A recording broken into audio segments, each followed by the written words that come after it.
Hello everybody, I hope you're all having an amazing day. We're starting off with the black pieces against a 1793 from India. We have an e4 here. Let's go back to our roots. Let's go back to the Scandinavian defense and see what we get after knight c6, of course. f6, f6, I know my alphabet. We've got a knight c3. We'll take the pawn with the knight. Again, I said this before, you can take it with the queen, but it goes into a more mainline Scandinavian. And they take back. Now, I don't think takes back is a particularly good move. You know, you basically have a normal Scandinavian, except you can't kick the queen around as much.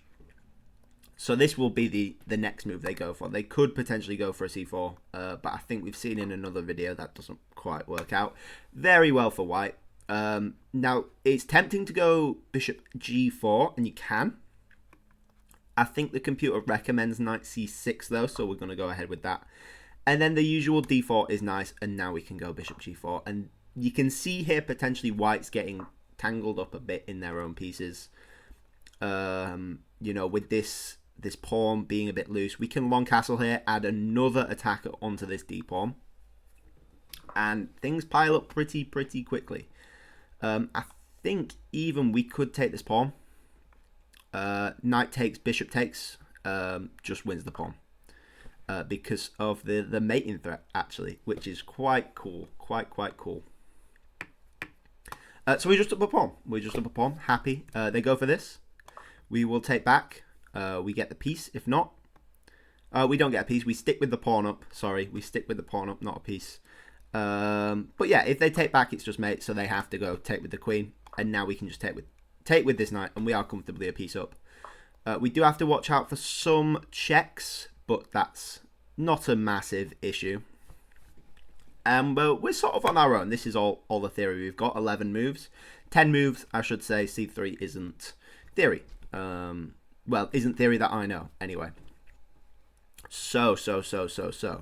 By the way, this is back up to 1800 if we win this. My first thought is queen d2. But the checks get a bit annoying. I'm thinking of maybe a queen d7. Just to cover the checks, because they can be quite devastating, potentially. I'm a bit worried about the rooks coming in after the bishop's freed. Is a potential problem. Queen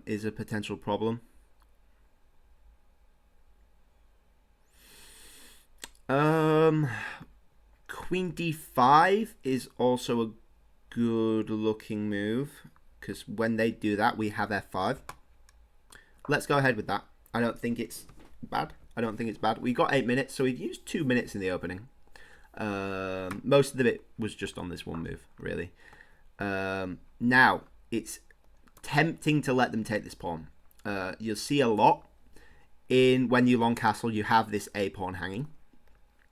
And there's a trap you can do where they take and you push b6. The problem is the queen is on the light squares. So after you push b6, they have a check. And it actually gets quite scary with your king, involving pinning your queen to your king, which isn't particularly something we want to do. So b6 is an option, but then you are giving them the check, which isn't very nice. a6 is an option as well.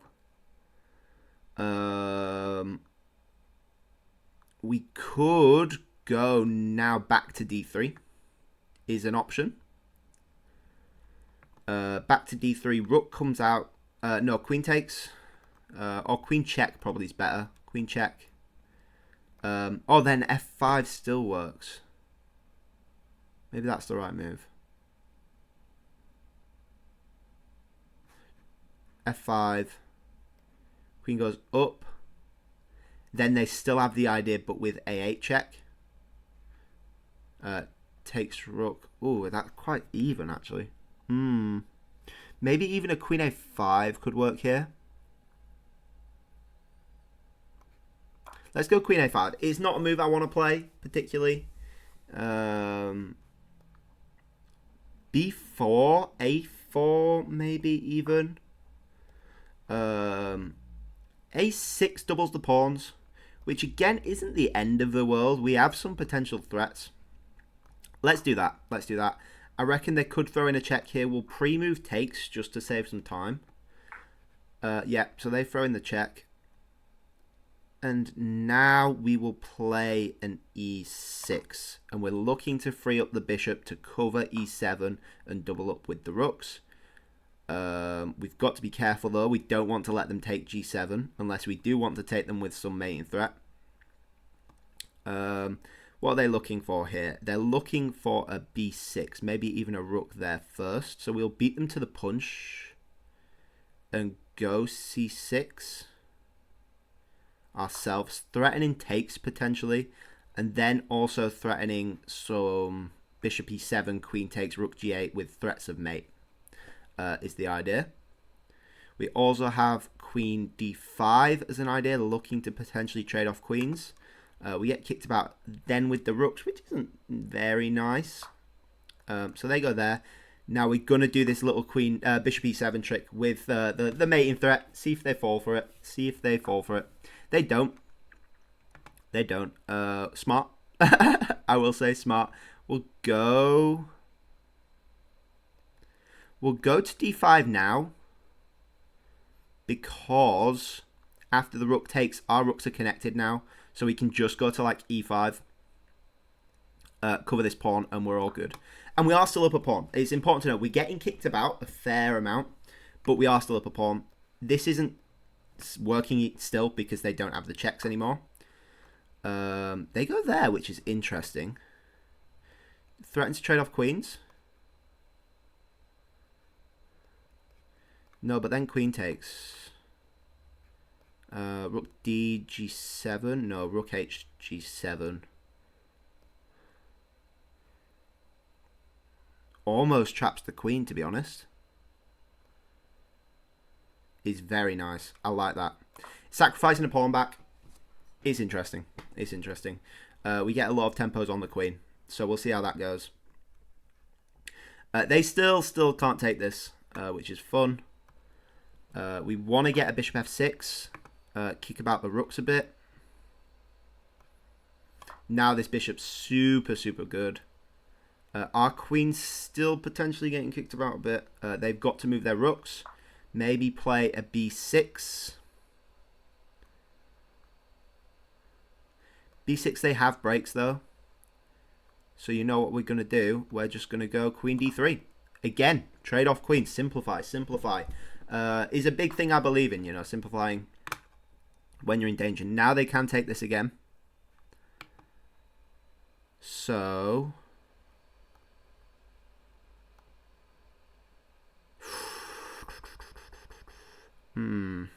that's not particularly nice. We could just go quick king b7 is an option. King b7. Why not? Why not? I don't think there's anything particularly bad with it. We've got takes and stuff we can work on. Gosh. Making me calculate this. He's not taking it easy on me.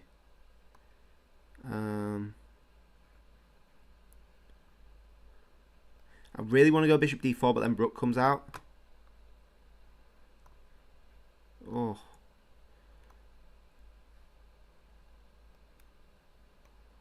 Let's move a rook up to d7.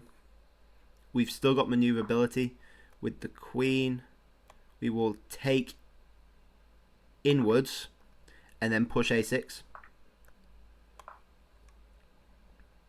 They have checks, but we're fine. We can just move away or inside. What would have been a good move there for them, I think. I don't even know at this point. Now we will threaten to trade off queens again because this pawn's no longer covering d5. I am a bit worried about this, but once we triple up, we should be good. Potentially even threatening checkmate. With like a sneaky bishop b2. That would be quite nice.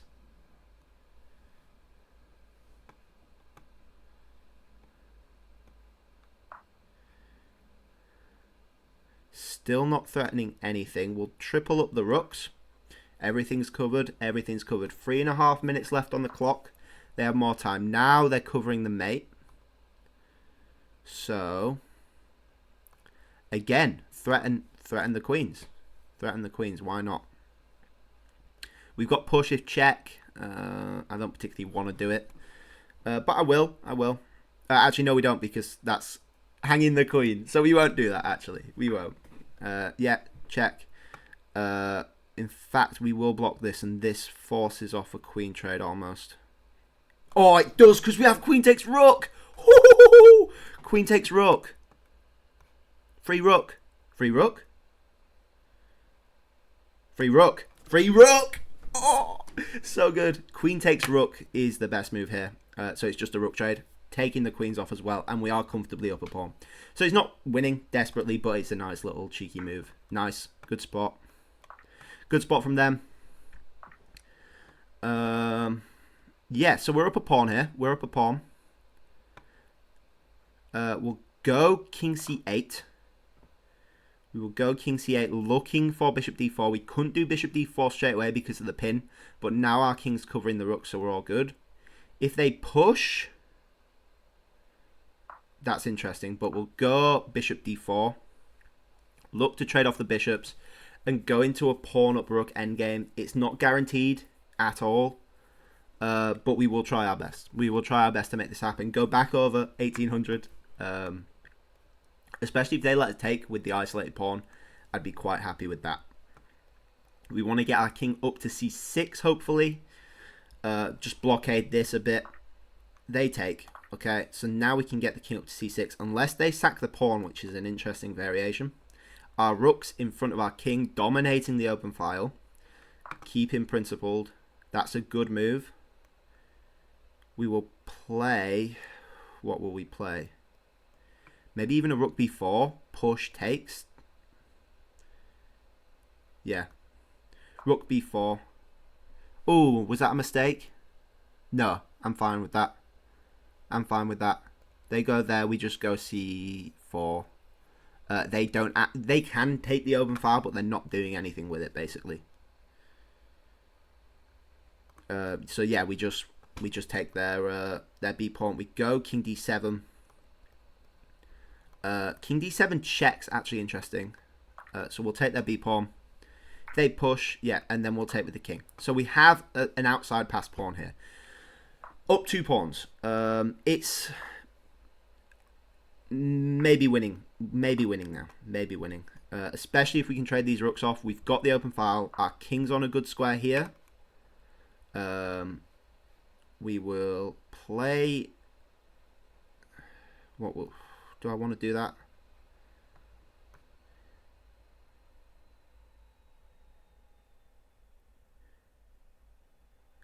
A5. A5. I thought about going up, but then rook comes over. We'll keep pushing the pawn. There's no reason not to push the pawn. A little saying, pass pawns must be pushed. Which is a good rule to follow. It's not always the case. But, you know, pass pawns are your assets, so push them. Basically. We'll go rook a6, get behind the pawn. Ideally, we would be in front. But, you know, the rooks get traded off. We're happy. We're happy because we're still up a pawn. We get the king over here and win these. We got to still be careful about it. Especially being so low on time. Check, we go back to f6.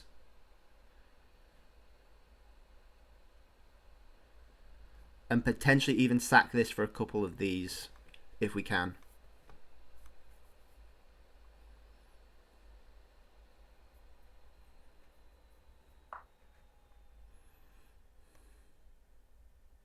We'll go g5 to stop any f4 push. And they're just going for it. So shall we. We'll break their pawns up a bit. Again, check. We'll go to f5. If check, that's good, because we've locked their pawns up. And we'll just go back to where we wanted anyway.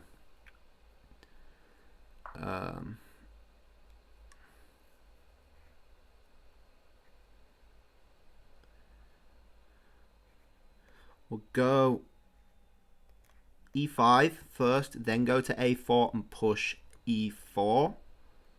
Either that or we go to a3 straight away. fact, do I like that move for them? I think I might.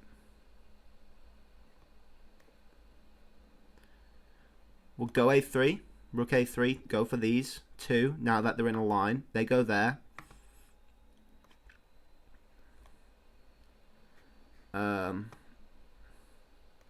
And we'll start getting our king around.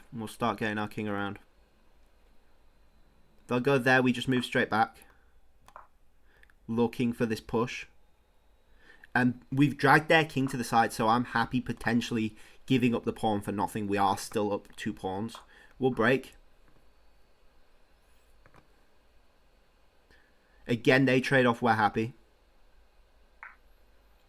Yeah, check. We'll just go to it. E5. E5. They could go behind here, but I think we take this pass pawn's too strong.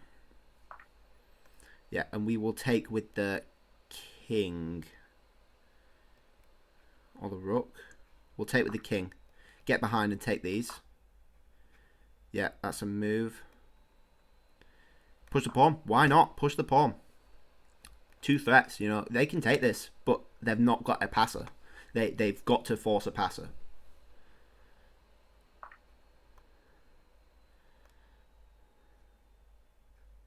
We'll go up to support the push again. We'll go behind, get to G1. They push this. We could even take this.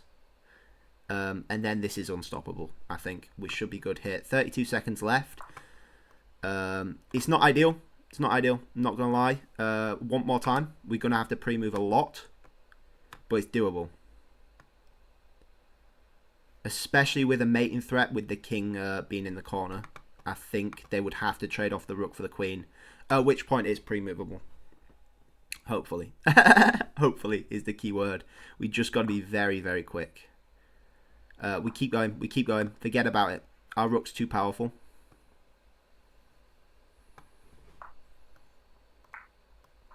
Pre-move.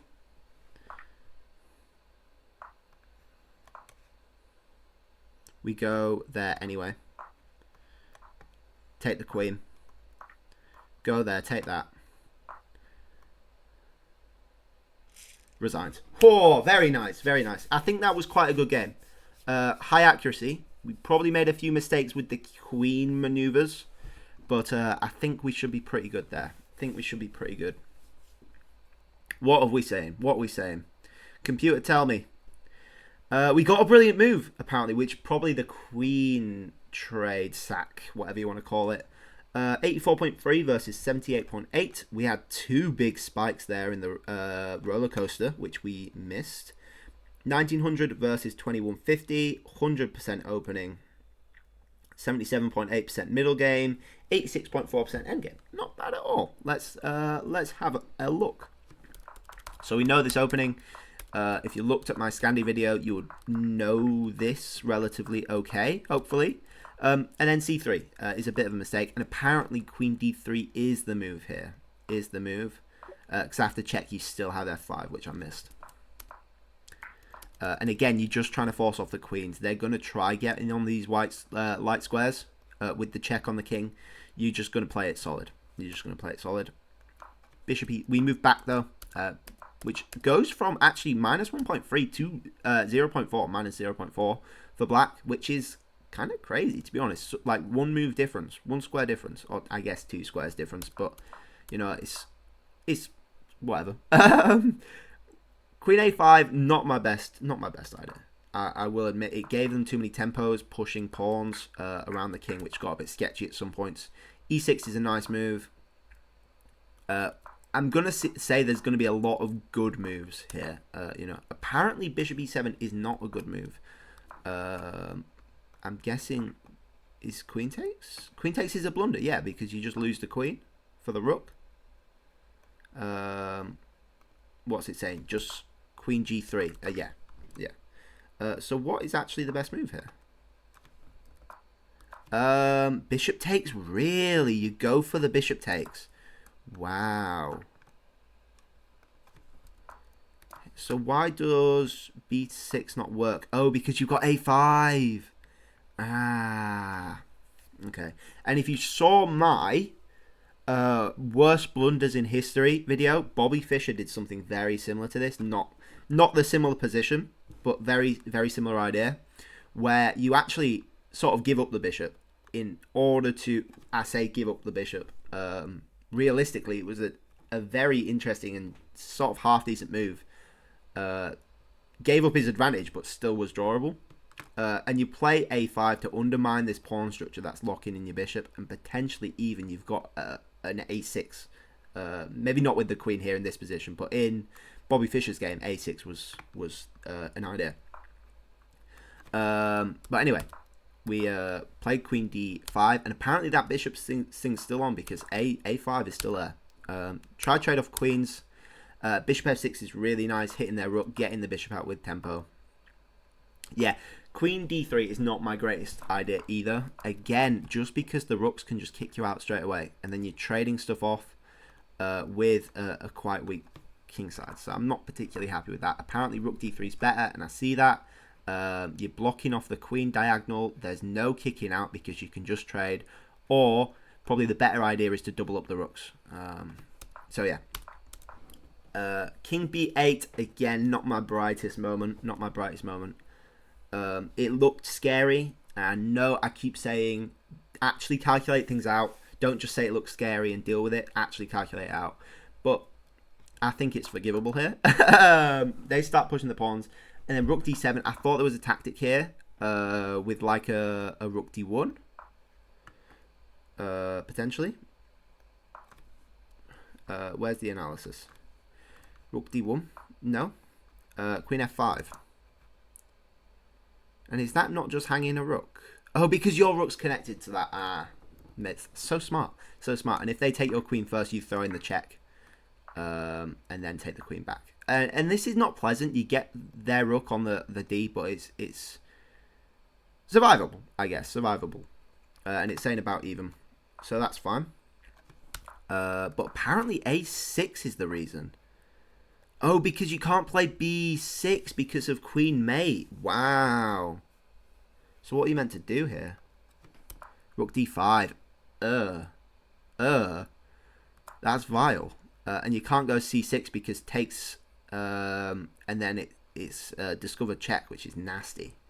Rook, I missed that completely. But we take, and then we play a6 to lock things up. They can push that pawn as much as they want, but especially with the queen on d5, it's super solid. Although it's given quite a slight advantage here. Plus 0.6. Interesting. Even though we're up a pawn. That's king safety for you. Yeah. And I said that in my middle game video. King safety is important. Queen c6 is a quite nice move. I see that now. You're letting the rooks be on the open file, and then you're stopping the push of this c-pawn as well. We kept trying to trade the queens off. When we saw this really cool sequence here, the queen's no longer defending the d1 square. And now we get the bishop on this diagonal with tempo. With a double tempo, actually, because they did it with check. So we were forced to move this. And then we actually hit the queen as well. So that's quite nice. And once the queen moves, you've got this diagonal. And it's actually leading to a back rank mate, which is quite cool. Apparently the move here instead was f4, which is quite cool. You're blocking in your dark square bishop a ton. I'm guessing like a bishop d4 here. Inaccuracy. Bishop f6. Oh, just go back. Okay, fair enough. Oh yeah, because bishop d4, bishop takes, rook takes, queen gets this g7 pawn, which is quite nice.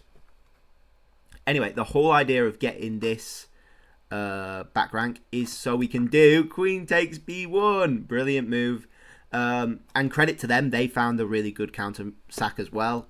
Queen takes d8. And the reason this works is because it's with check as well. And mine isn't, you know.